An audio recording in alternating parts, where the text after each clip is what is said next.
So opportunities, choices, decisions, respect, support, and recognition. This sounds like what we expect from our work, but as well from our life. As at the end of the day, work is a substantial part of our life and is incredibly important for what we now like to call work-life balance. I know, a very trendy topic nowadays. Initially, like Beda already said, I wanted to address the topic of women in business and the importance of the decisions we make. But then I realized it won't show the full story because it's not only about women. And yes, admittedly, our society does struggle with women in business, especially with women on higher seats. While at the beginning of our work and at the beginning of the road, we have around 51% of all successful candidates in tech being female, and other industries see a similar trend.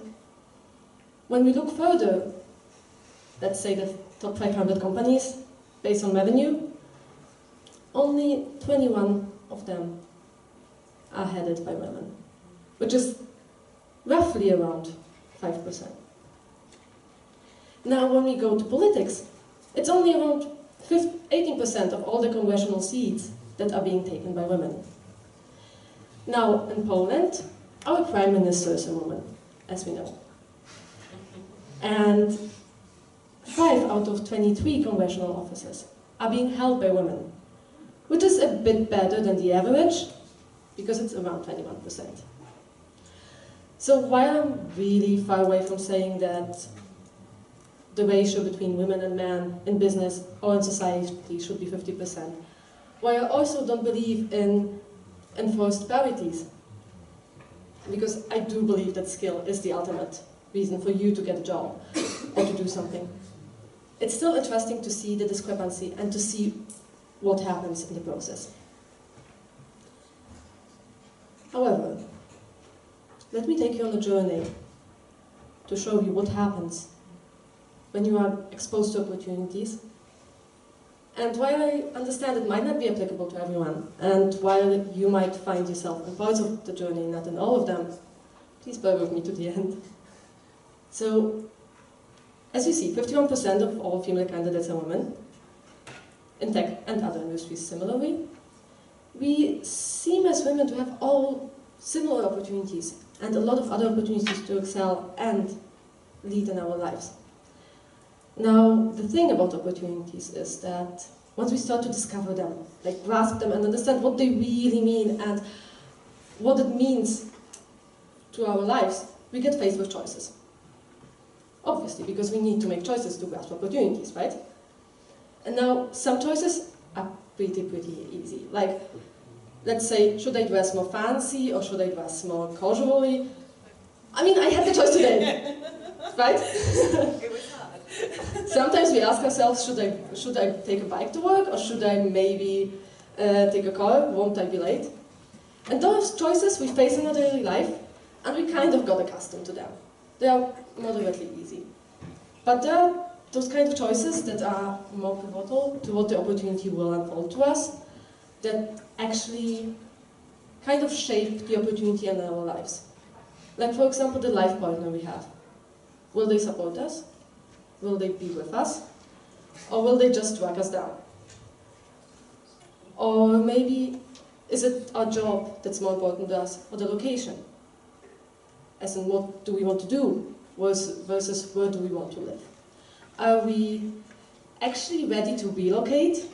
Or do we prefer to sacrifice ourselves for a job we like maybe less, but happens to be closer to who we love? All those choices require us to make decisions, right? Because it's if we don't make decisions on our own, someone will make them for us. And then our opportunities stop being our opportunities, and they will be taken away from us. Now, making decisions is a process that requires a lot of courage, very often. At the beginning, you are faced with a dissonance between what you really want and what's expected from you. Do you remember this feeling sometimes when you make a decision and you'd like to to go right, but you go left, and then you feel like your belly kind of starts hurting and acting up, and your throat is really like bundled, because you feel, no, it's really not what I want, but everyone expects this from me, so I'm going to go this way. Right? I see some nodding going on. Oof, it's not only me. Yeah. Then another factor we have to take into account when making decisions, or we just take it into account, is the lifestyle factor, or the lifestyle changes those decisions will bring to us. Like, I really wanted to live in a different country, but what does it mean? Will I find my way to the doctor? Will I find my way home? How will I communicate with people if I'm going to a country where I don't speak the language? What does it mean for my lifestyle? Then we obviously think about the loved ones and family and friends. What will they say? How will people react? Maybe I should stick with the decision people expect me to do rather than actually checking how they will react. But let's say you already made the steps. You decided to make your own decision. You agreed internally on the lifestyle changes it will bring. And you are ready to face your family and friends and say, this is my decision. Then there's this little tiny component called you, where you think, is it really a good choice? I mean, is this decision viable? Maybe if I'm not so sure what to do, maybe I should go for the right choice. And for the easy choice, and for what's expected from me. Now, I know it's not only about women, it's also about men. Because it's not an easy choice. And sometimes men decide to be housewives, or housemen, husbands, yes. And women decide to be soccer players, right? So we have decisions that don't fit our cultural norms. But what do you expect when you make a decision? What do you want your loved ones to do? So, after grasping the opportunity and saying, it's my opportunity, I will make the choice and I will stand by my decision, you say, I'm proud of the decision I made, but now I want you guys to respect the decision I made. Because without the respect from your loved ones, you start to doubt yourself. And we are not only looking for respect, just saying, oh yeah, tap on the back, good work, great, I respect your decision, go ahead. No, because what respecting people's decisions really mean is understanding the choice wasn't easy, and understanding the decision came with a lot of effort. What respecting the decision really means is standing up for the person when they cannot stand up for themselves, and defending the decision. What respecting means is not judging, and not thinking, oh, if I were in your shoes, I'd probably do something differently. You would. It is my life, not yours, right? And finally, respect means support. Because if you don't feel supported, you might not be entirely sure of your decision, which you were sure about 15 minutes ago, right? Because opportunities without choices are taken away from you. If you don't make the decisions, someone else will make them for you. And if you don't feel the support, you might go back to the decision, even if it's the best decision for you.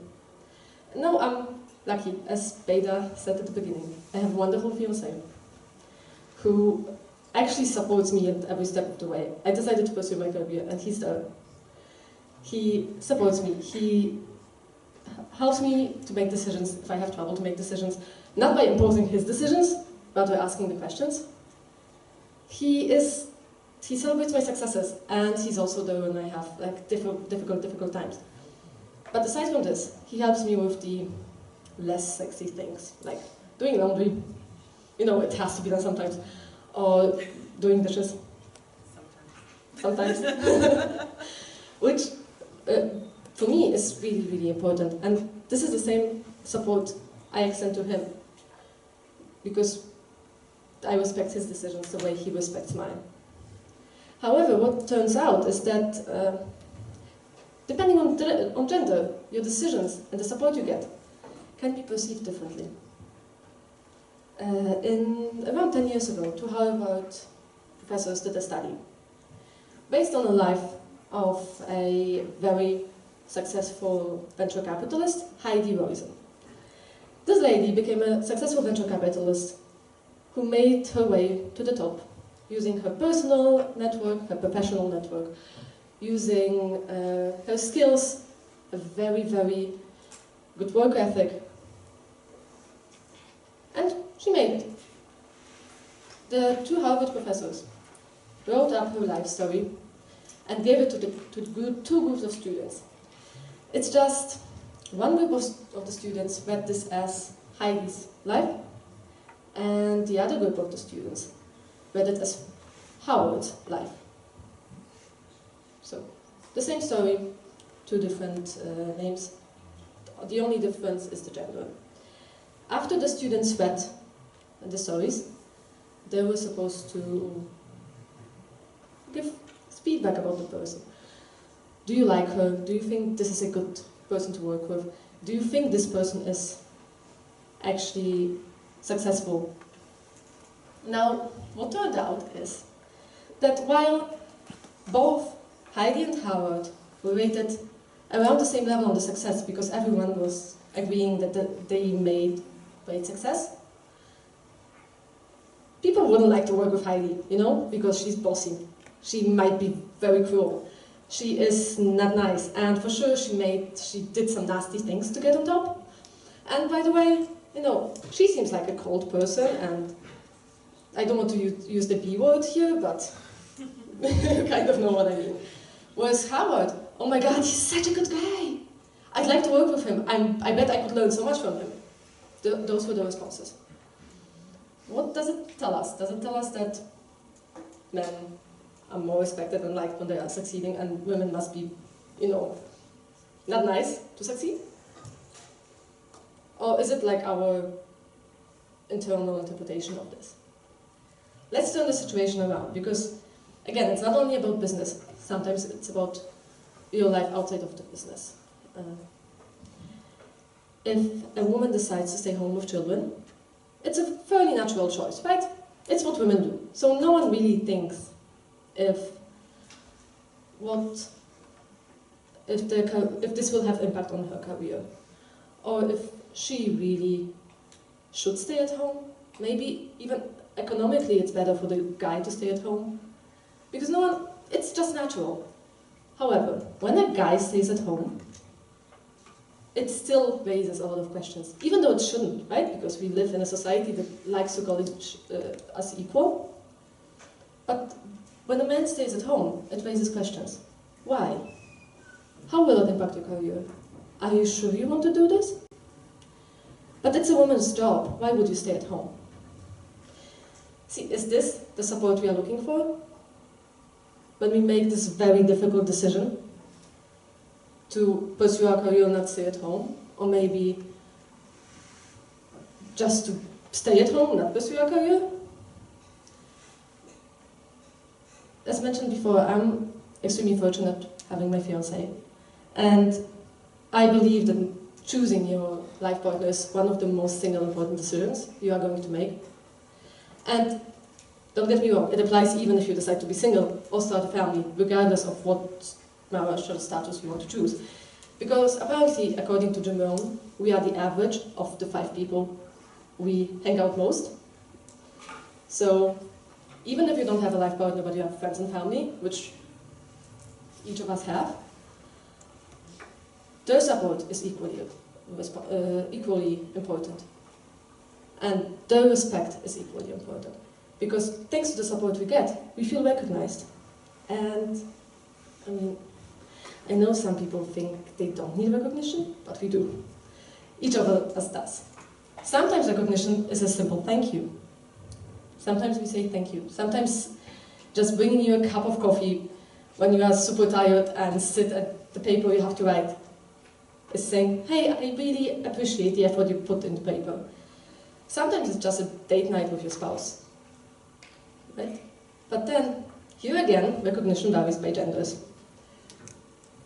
In 2012, McKinsey & Company did a study in the 60, maybe not top, but in 60 different American companies to understand how women stay in business, why women drop out of business, and what the career flow of women is. By the way, the study is available on the McKinsey page. I strongly recommend to read it. I'll just bring one extract. So apparently, when you promote women in some of the companies, or actually in a lot of those, women are promoted based on their achievements and skills. Which means that you actually have to show that you deserve the promotion. While very often, men get promoted because they might have the potential to do the job they want to be promoted for. Now, the question is are we really so different that I have to show that I can do the job, while a guy can just say, oh, I can do the job, obviously I'm great. And it is changing. A lot of companies doesn't do it anymore. And we see this change. However, it's still a real problem for women if they want to go somewhere and if they decided to pursue the career. Because we get the same opportunities, 51% women in tech, right? And other industries. But then along the way, we struggle to make the right decisions for us. All the choices are just being taken away from us. And even if we make the decision that's good for us, we sometimes lack support. We sometimes lack respect and the recognition for it. So this is why I couldn't only talk about women, because while I focus on women primarily, the same is true for men that decide to go a different path, which is not acceptable culturally, because we have cultural norms. So while we talked a lot about dreams today, and we talked a lot about how important it is to have dreams and to follow your dreams, I'd like for us to be able to make the decisions that make us happy and to be recognized, supported and respected for the decisions we make.